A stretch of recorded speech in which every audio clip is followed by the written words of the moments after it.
Hello दोस्तों, आज का वीडियो बहुत ही इम्पोर्टेंट होने वाला है सभी स्टूडेंट्स के लिए या उन सभी लोगों के लिए जो जॉब भी कर रहे हैं, वो भी किसी तरीके की एग्ज़ाम दे रहे हैं, कोई रिटन एग्ज़ाम दे रहे हैं, तो उनके लिए ये बहुत ही इम्पोर्टेंट वीडियो है। क्योंकि हम आज एग्जामिनर पॉइंट ऑफ व्यू से बात करने जा रहे हैं। हम बात करने जा रहे हैं कि एग्जामिनर्स को कैसी कॉपी भाती है, कैसी कॉपी वो देखना चाहता है, एग्जामिनर कॉपी में क्या चीज़ देखना चाहता है। आजकल जब लगभग हर जगह डिजिटल मूल्यांकन शुरू हो गया है, कॉपियाँ स्कैन होकर जो है चेक होने के लिए जाती हैं, तो एग्जामिनर्स के पास ज़्यादा समय नहीं होता, तो वो कॉपी में क्या चीज़ सर्च करता है और जो लोग टॉपर्स होते हैं वो ऐसा क्या अलग कर देते हैं कॉपी में कि हर बार वो टॉप करते हैं। या कुछ बच्चे जो बहुत तरह की गतिविधियों में होते हैं, केवल पढ़ाई ही नहीं करते, खेल कूद में भी रहते हैं, अन्य जिम्मेदारियां भी समझते हैं और साथ में पढ़ाई में भी अच्छे होते हैं, बहुत कम पढ़कर बहुत अच्छा मार्क्स पा जाते हैं। वो क्या करते हैं कॉपी में, ऐसा क्या अलग कर देते हैं, टॉपर्स क्या अलग कर देते हैं, या कुछ ऐसे बच्चे जो बहुत ज़्यादा पढ़ते हैं लेकिन उसके बाद भी उनके नंबर क्यों नहीं आ पाते। तो आज हम लोग बात करने जा रहे हैं एग्जामिनर पॉइंट ऑफ व्यू से कि क्या हमको करना चाहिए कॉपी में, एग्जामिनर क्या देखना चाहता है एक कॉपी में। ठीक है, तो बिना समय गंवाए हम लोग आते हैं जो है अपने टॉपिक पे। The way toppers write their answer sheet. Toppers अपनी आंसर शीट कैसे लिखते हैं, या examiners like this type of copies in exam. Examiner इस तरह की कॉपियां एग्जाम में देखना चाहता है। तो सबसे पहले what examiner want to see in your answer book. Examiner आपके आंसर बुक में क्या देखना चाहता है? तो एग्जामिनर आपके आंसर बुक में दो ही चीज देखना चाहता है, पहला है कंटेंट और दूसरा है प्रेजेंटेशन स्किल। ठीक है, केवल यही दो चीजें हैं जो कोई भी किसी भी तरह का एग्जामिनर आपकी कॉपी में देखना चाहता है। नंबर 1 इज कंटेंट, आपका कंटेंट क्या है, और number 2 presentation skill. Presentation skill मतलब आपने उसको किस तरीके से प्रेजेंट किया है। जो दिखता है वो बिकता है, तो कॉपी में आपके क्या दिख रहा है और उसी के आधार पे आपको नंबर मिलेंगे। ये वीडियो जो है केवल डिप्लोमा या केवल बीटेक वाले बच्चों के लिए नहीं है। आप बीए बीएससी किसी भी तरह का बोर्ड का भी एग्जाम अगर आप दे रहे हैं, आप स्कूल गोइंग स्टूडेंट भी हैं, तो भी आपको ये बहुत फ़ायदा करने वाला है। ठीक है, तो अब आगे बढ़ते हैं।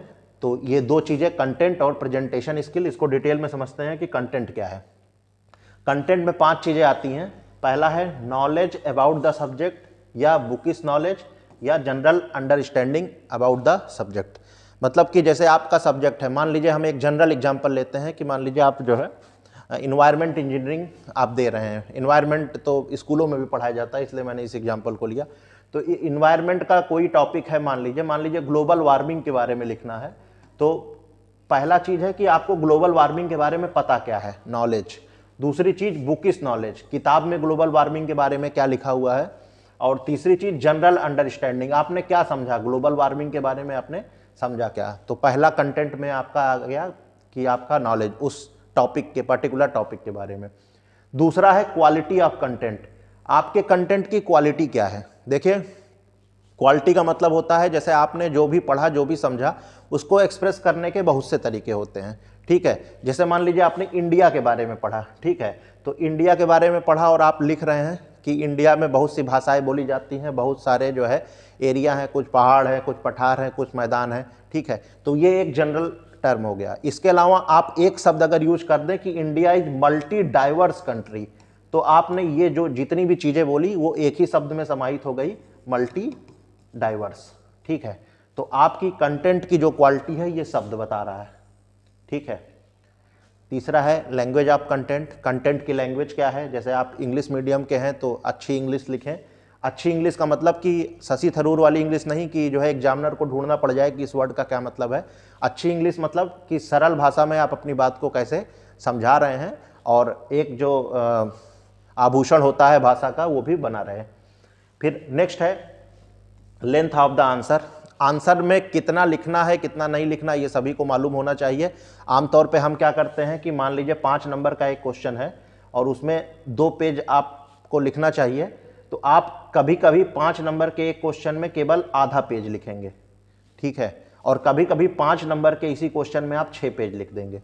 तो आप ये बताइए, जब आप 5 नंबर के क्वेश्चन में 6 पेज लिख देंगे तो क्या हुआ, आपको 5 के बजाय 7 नंबर दे सकता है? कभी नहीं। मैक्सिमम मार्क्स ही 5 है, और अगर थ्योरेटिकल सब्जेक्ट है तो 5 आउट ऑफ 5 मिलेंगे भी नहीं। ठीक है, और यही दूसरी बात, अगर आप इसको आधे पेज में कर दिए, 2 लाइन में लिख दिए, ठीक है, जैसे ग्लोबल वार्मिंग क्या है, आपने लिख दिया कि ग्लेशियर्स का मेल्ट होना ग्लोबल वार्मिंग है, ठीक है, बाय डेफिनेशन ये गलत नहीं है, ठीक है, लेकिन क्या इतने पे आपको 5 नंबर मिल जाएगा कि ग्लेशियर्स का पिघलना ही ग्लोबल वार्मिंग है? कभी नहीं मिलेगा। ग्लोबल वार्मिंग क्या है, तो सबसे पहले आपको लिखना होगा definition of global warming, what is global warming, ठीक है। फिर आपको लिखना पड़ेगा कि कॉज, इसका क्या कारण है, कैसे ये जनरेट हो रही है, फिर इफेक्ट, हमारे ऊपर क्या इफेक्ट है, और उसके बाद कि कैसे इसको हम ओवरकम कर सकते हैं, मिटिगेट कर सकते हैं या लिमिट कर सकते हैं। तो ये 4 हेडिंग छोटी छोटी डालकर आप इसको 2 पेज में ले जाएंगे, तब आपको नंबर मिलेंगे, ठीक है। नेक्स्ट है आपका कीवर्ड या इंपॉर्टेंट डेटा। देखिए, कीवर्ड का मतलब होता है कि किसी भी आंसर में कुछ शब्द होते हैं जो एग्जामिनर सर्च करता रहता है, क्योंकि उसके पास इतना समय नहीं रहता। आप 2.5-3 घंटे में आपने जो कॉपियां लिखी उसको 3-4-5 मिनट के अंदर चेक करना रहता है, तो वो उन कीवर्ड को ढूंढता है, ठीक है। जैसे मान लीजिए कि आपने जो है ग्लोबल वार्मिंग पे ही लिखा कुछ, तो ग्लोबल वार्मिंग में एक शब्द मेल्टिंग, दूसरा शब्द ग्लेशियर, तीसरा शब्द इन्वायरमेंट, चौथा शब्द कार्बन डाइऑक्साइड, ठीक है, पांचवा वार्मिंग, इस तरह के शब्द होने चाहिए। अगर ये सब शब्द नहीं है, ये कीवर्ड्स नहीं है, तो इसका मतलब आपने उस चीज को जो है प्रॉपरली एक्सप्लेन नहीं किया है, ठीक है। जैसे आप इलेक्ट्रिकल इंजीनियरिंग की बात करें तो कहीं पर अगर जो है आप जनरेशन की बात कर रहे हैं तो अल्टरनेटर, ट्रांसमिशन, डिस्ट्रीब्यूशन, जनरेशन, ये सब कीवर्ड हो गए, ये होने चाहिए, ठीक है। और इंपॉर्टेंट डेटा की बात करें आप, तो जैसे मान लीजिए कि हम डिफॉरेस्टेशन पे कुछ लिख रहे हैं, तो भारत में आज की डेट में 24.56% ट्रीज हैं। अब ये कीवर्ड हो गया, ठीक है, ये इंपॉर्टेंट डेटा हो गया, सॉरी, तो इंपॉर्टेंट डेटा है, ठीक है। दूसरी चीज की इसमें 21.67% केवल और केवल फॉरेस्ट हैं। इतने तो ट्री हो गए जिसमें हमारे घर में, बगीचे में भी लगने वाले ट्री हैं, और इतने प्योर जंगल हैं, ठीक है। तो ये आपका क्या हो गया, ये आपका इंपॉर्टेंट डेटा हो गया। तो कुछ इंपॉर्टेंट डेटा भी आपको बीच बीच में रखना चाहिए अगर सब्जेक्ट की डिमांड हो। अगर प्योर आर्ट का सब्जेक्ट है तब आप इस डेटा से बच सकते हैं। अब जैसे आप हिस्ट्री का कोई पेपर लिख रहे हैं, ठीक है, तो आपका 1757 में ये हुआ, 1857 में हुआ, तो आपको ये ईयर्स मेंशन करने होंगे, ठीक है। तो ये आपके इंपॉर्टेंट डेटा है, ठीक है। तो ये 5 चीजें हैं जो आपके कंटेंट को जो है मजबूत बनाती है। Knowledge about the subject, quality of content, language of content, length of answer and keywords या इंपॉर्टेंट डेटा। जिसने इन 5 चीज को देख लिया, समझ लिया, उसका कंटेंट जो होगा वो 100% स्ट्रांग हो जाएगा, ठीक है। अब नेक्स्ट हम लोग आते हैं प्रेजेंटेशन स्किल पे। तो हमारी जो प्रेजेंटेशन स्किल है ये 12 चीज़ों पे डिपेंड करती है। तो हम सबसे पहले पहला उठाते हैं, पहला है पॉइंट वाइज आंसर। देखिए, कोई भी एग्जामिनर आपके आंसर को इस तरीके से नहीं देखना चाहेगा कि आपने जो है कॉपी को उठाया और यहाँ पर हेडिंग डाला और उसके बाद एक के ऊपर एक लाइन पैराग्राफ लिखना शुरू कर दिया। कोई नहीं पढ़ेगा इसको, ठीक है।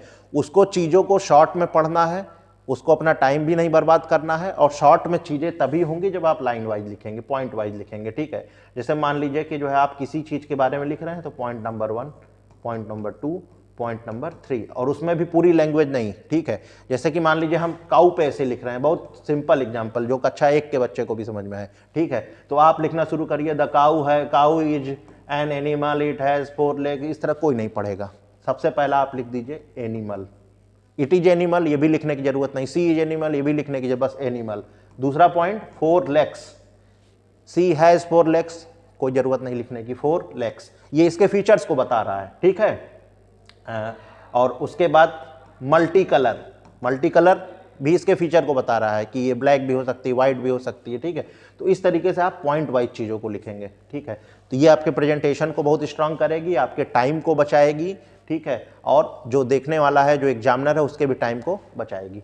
दूसरी चीज़ है हैंड राइटिंग। अब अगर हम हैंड राइटिंग की बात करें तो हमारी जो हैंड राइटिंग होती है वो हमारे बस में नहीं होती, क्योंकि इसको जो सुधारने का स्कोप है ये जो है बचपन में ही होता है। बाद में आप कुछ भी कर लें, हैंड राइटिंग को सुधार नहीं सकते। अगर आप बहुत बचा बचा के लिखेंगे राइटिंग के चक्कर में, तो आपका जो टाइम है वो कम पड़ जाएगा, एग्जाम में शॉर्ट हो जाएगा टाइम, और आपके कुछ क्वेश्चन छूट जाएंगे। तो हैंड राइटिंग हमारे हाथ में नहीं है, लेकिन क्लियर लिखना ये हमारे हाथ में है, ठीक है। तो हैंड राइटिंग आपकी जैसी भी हो, थोड़ा सा प्रैक्टिस करके आप इसमें 10% का इंप्रूवमेंट कर सकते हैं। बाकी आप इसके लिए ना परेशान होइए। अगर आपका कंटेंट अच्छा है, प्रेजेंटेशन स्किल अच्छी है, तो हैंड राइटिंग का फर्क पड़ता तो है, लेकिन थोड़ा बहुत ही पड़ेगा, ज़्यादा नहीं पड़ेगा, ठीक है। नेक्स्ट है फॉन्ट साइज। देखिए, फॉन्ट साइज की अगर हम बात करें, जैसे कुछ लोग होते हैं, मान लीजिए ये आपकी कॉपी है, ठीक है, कुछ लोग होते हैं, मान लीजिए उनको लिखना है कोई चीज़, जैसे कि नेम, कुछ लोगों ने ऐसे लिखा नेम, किसी ने ऐसे लिख दिया नेम, देखिए, ठीक है। अब इसमें क्या है, और किसी ने ऐसे लिखा नेम, तो एक ये फॉन्ट है बहुत बड़ा है, दूसरा ये फॉन्ट है बहुत छोटा है, और ये फॉन्ट जो है ये आपका मीडियम है और विजिबल है, ठीक है। तो जो एडिक्वेट फॉन्ट साइज होना चाहिए वो ऐसा होना चाहिए कि हर आदमी के लिए विजिबल हो। आप ये मान के चलिए कि एग्जामिनर अगर आपकी कॉपी को देख रहा है तो वो हो सकता है कि जो है स्पेक्स यूज करता हो, चश्मा लगाता हो सकता है ना भी लगाता हो, तो दोनों ही काइंड के एग्जामिनर के लिए ये विजुअल होना चाहिए। दूसरी चीज़ कि डिजिटल इवैल्यूएशन अगर आपके यहाँ हो रहा है तो कॉपियाँ स्कैन होती हैं, तो अगर आप बहुत छोटा लिखेंगे तो स्कैन करने में भी प्रॉब्लम होगी। तो एक मीडियम फॉन्ट साइज आपका होना चाहिए जो नॉर्मल फॉन्ट साइज होता है, ठीक है, बहुत ज़्यादा बड़ा नहीं और बहुत ज़्यादा छोटा भी नहीं। फिर फॉन्ट स्टाइल की बात करें तो स्टाइल में क्या होता है, जैसे मान लीजिए आपने लिखा नेम, ठीक है, अब ये यन और यम क्लियरली विजिबल होना चाहिए। कुछ लोग आर ऐसे लिखते हैं, एन ऐसे लिखते हैं, तो ऐसा ना हो कि आपका आर और यन दोनों जो है समझ में ना आए लोगों को, ठीक है। तो फॉन्ट स्टाइल ऐसी होनी चाहिए जो सबके समझ में आए, ठीक है ना। आप इटैलिक स्टाइल में नहीं लिखेंगे, जैसे कि आप देखिए कंप्यूटर पे इटैलिक स्टाइल होती है ना, ठीक है, इस तरीके से तिरछा, कुछ लोग ऐसे लिखते हैं, माई नेम इज, कॉपी में ऐसे लिखना शुरू करते हैं माई नेम इज, नहीं, आप पहली बात तो सीधी लिखिए, फॉन्ट आपका स्टाइल जो होना चाहिए नॉर्मल होना चाहिए। और पांचवी चीज़ है क्लैरिटी। क्लैरिटी का मतलब कि जैसा अभी मैंने बताया कि अक्षर एकदम क्लियर होने चाहिए। जैसे मैंने नेम लिखा है तो ये यन है कि यम है, ये ए है, ये ई है कि यल है, ये इस तरह का कोई भी कन्फ्यूजन नहीं होना चाहिए। अगर आपके वर्ड्स में क्लैरिटी है और आपका फॉन्ट का स्टाइल ठीक है तो हैंड राइटिंग आपका कुछ जो है बहुत बुरा नहीं कर सकती, अगर राइटिंग सही नहीं है तो भी। और आपकी राइटिंग बहुत अच्छी है, फॉन्ट स्टाइल नहीं सही है, क्लैरिटी नहीं है, आर को यन समझ रहा है एग्जामिनर, यन को आर समझ रहा है, तो उस अच्छी हैंड राइटिंग का भी कोई मतलब नहीं है। इसके बाद छठा है spacing between the words and lines. देखिए, दो शब्दों के बीच में और दो जो है लाइन्स के बीच में कितना गैप होना चाहिए। जैसे मैं लिख रहा हूं my name is and I am, ठीक है। अब देखिए, दो वर्ड्स के बीच में गैप है और लाइनों के बीच में गैप है, लेकिन ये ऐसे भी लिखा जा सकता है माई नेम इज और उसके बाद आई एम। तो देखिए यहाँ पर लाइंस के बीच में गैप नहीं छोड़ा और वर्ड्स के बीच में गैप नहीं छोड़ा, ठीक है।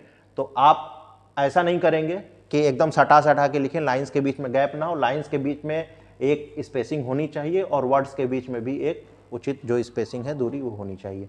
फिर नेक्स्ट है use of graph, diagram, wave form which ever needed. आपके क्वेश्चन में अगर ग्राफ की ज़रूरत है तो ग्राफ का यूज करें, डायग्राम की ज़रूरत है डायग्राम का यूज करें, और अगर वेव फॉर्म की ज़रूरत है तो वेव फॉर्म का यूज करें। ये सब ज़रूरी है, अगर ज़रूरत है, डिमांड ऑफ द क्वेश्चन है तो इसको आप ज़रूर यूज करेंगे।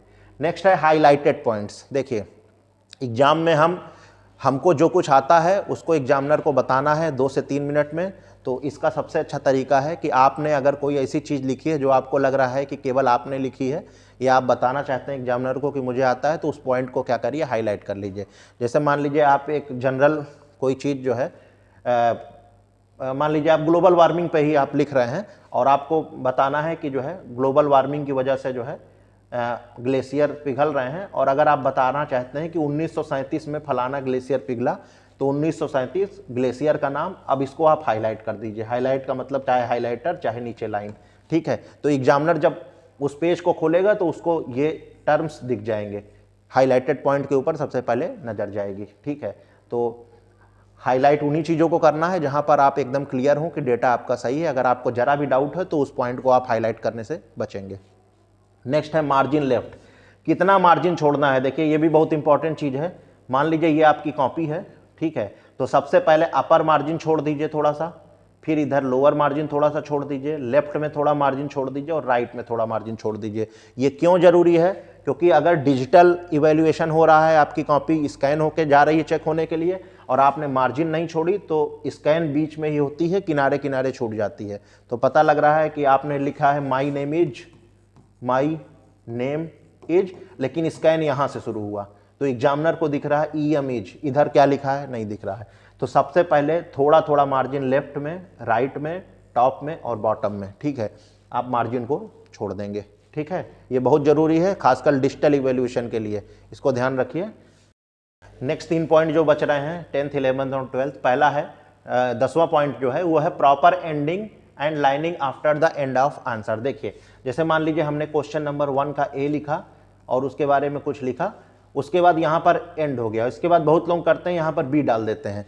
तेजी जब एग्जामिनर कॉपी को चेक करता है तो वो देख नहीं पाता है कि ए के बाद बी कब शुरू हो गया, और मान लीजिए ए 5 नंबर का है और बी 5 नंबर का है, तो वो जहां पर बी एंड हुआ वहां पर 4 नंबर दे दिए उसने, और एक क्वेश्चन आपका जो है अनचेक्ड रह गया, और फिर आपको लगता है कि मेरे नंबर इतने कम क्यों हो गए। तो जहां पर एक खंड खत्म हो रहा है आप आराम से 2 लाइन खींचिए पहले, ठीक है, और उसके बाद फिर क्वेश्चन नंबर बी, वो भी बीचों बीच यहां पर आप मार्क करके लिखेंगे। ठीक है ना, मेरी बात समझ में आ रही होगी आप लोगों को। हमेशा हर खंड पे हर क्वेश्चन के बाद नंबर दिए जाते हैं, तो हर क्वेश्चन के बाद आप एक डबल लाइन खींच देंगे और उसको सेपरेट कर देंगे, ताकि एग्जामिनर वहां पर उसको जो भी मूल्यांकन करना हो करके फिर अगले क्वेश्चन पे आए। ऐसा ना हो कि आपका एक क्वेश्चन जो है अनचेक्ड चला जाए। फिर नेक्स्ट है sequence of questions to be picked for answering. ये बहुत इंपॉर्टेंट है कि आपको सीक्वेंस कौन सा चुनना है। मान लीजिए आपका 1 का ए है और वो आपको बहुत कम आता है, ठीक है, और आपको 2 का सी बहुत अच्छे से आता है। आपने शुरुआत 1 के ए से कर दी, तो आपका first impression is last impression. शुरुआत में इंप्रेशन खराब हो गया, उसने 5 में 1 नंबर या 2 नंबर दे दिया। फिर जब आपने 2 का सी लिखा जिसमें 5 में 4 नंबर 5 नंबर मिलने चाहिए, तो इसमें भी इसने एक एवरेज मार्किंग कर दी, 2 नंबर दे दिया। तो बहुत वाइजली आपको जो है पिक करना है कि आपको पहले वो सब क्वेश्चंस करने हैं जो आपको बहुत अच्छे से आते हैं, और लास्ट में वो सब क्वेश्चन करने हैं जो आपको बहुत अच्छे से नहीं आते हैं। ठीक है, सीक्वेंस आपको बहुत ही वाइजली चूज करना है। ठीक, और उसके बाद लास्ट है unasked but recommended parts of question. देखिए, जरूरी नहीं कि हर चीज कही ही जाए, कुछ चीज़ें ऐसी होती हैं जो अनकही होती हैं, वो आपको समझनी होती हैं। ठीक है, तो कुछ क्वेश्चंस में भी कुछ ऐसी चीज़ें हैं जो अनआस्क्ड हैं। जैसे आपसे कहा जाए कि मान लीजिए किसी एग्जामिनर ने कहा कि फलाना मशीन की चित्र सहित व्याख्या कीजिए, तो ठीक है, यहाँ पर कॉन्सेप्ट क्लियर है कि आपको चित्र बनाना है, डायग्राम बनाना है और उस मशीन के बारे में बताना है। लेकिन अगर कहा जाए कि एक्सप्लेन मशीन XYZ, ठीक है, तो बिना डायग्राम बनाए किसी मशीन का एक्सप्लेनेशन नहीं हो सकता है। इसमें इन्होंने कहीं नहीं कहा कि जो है चित्र बना के करिए, हाँ डायग्राम बनाइए, खाली एक्सप्लेनेशन के लिए बोला है। लेकिन ये अनआस्क्ड है, लेकिन रिकमेंडेड है कि अब आप क्या करेंगे, डायग्राम पहले बनाएंगे उस मशीन का, फिर उसके बारे में समझाएंगे। यही चीज वेब फॉर्म के ऊपर होती है। जैसे मान लीजिए आपसे कहा गया कि रेक्टिफायर को एक्सप्लेन करिए, अब अगर आपने उसकी इनपुट और आउटपुट वेब फॉर्म नहीं बनाई है तो रेक्टिफायर के एक्सप्लेनेशन का कोई मतलब नहीं है। वहां कहा नहीं गया है, लेकिन वेब फॉर्म भी आपको बतानी है। ठीक है, तो जो भी अनआस्क्ड चीजें हैं लेकिन रिकमेंडेड हैं, जैसे डायग्राम हो गया, वेब फॉर्म हो गया, ठीक है, तो ये चीजें आप समझिए अपने विवेक से कि कहाँ पर क्या यूज करना है, और वहां पर उसको आप बिन कहे ही यूज कर लीजिए। ठीक है, तो मुझे लगता है कि बहुत कुछ हम लोगों ने बता दिया है इसके बारे में। अगर आप इन सबको यूज करेंगे तो आप कोई भी exam, BA BSc BTech diploma, कहीं पर भी कोई पेपर देंगे तो आप बहुत अच्छे मार्क्स पाएंगे। और एग्जामिनर के तौर पे 14 साल मैंने दिए हैं, और कई इंजीनियरिंग कॉलेजों में भी पढ़ाया है, प्राइवेट में, सरकारी, और अब तो जो है उत्तर प्रदेश सरकार में जो है राजपत्रित अधिकारी हूँ, पढ़ा रहा हूँ। ठीक है, तो मेरे पॉइंट ऑफ व्यू से या मेरे और साथियों के पॉइंट ऑफ व्यू से एग्जामिनर इन्हीं सब चीज़ों को जो है देखना चाहता है। तो अगर आप ये सब चीज़ें अच्छे रखेंगे तो आपको अच्छे नंबर मिलेंगे। इसके अलावा हमने एक और वीडियो इस पर बनाया था लगभग 6 महीने पहले, अच्छे मार्क्स कैसे पाएँ, तो आप उसको भी जाकर देख सकते हैं। चैनल को लाइक करिए, शेयर करिए, सब्सक्राइब करिए अपने दोस्तों के साथ, अपने घर के अगल बगल बोर्ड के भी अगर कोई बच्चे हों, छोटे भाई बहन हो, तो सबके साथ इसको शेयर करें। धन्यवाद।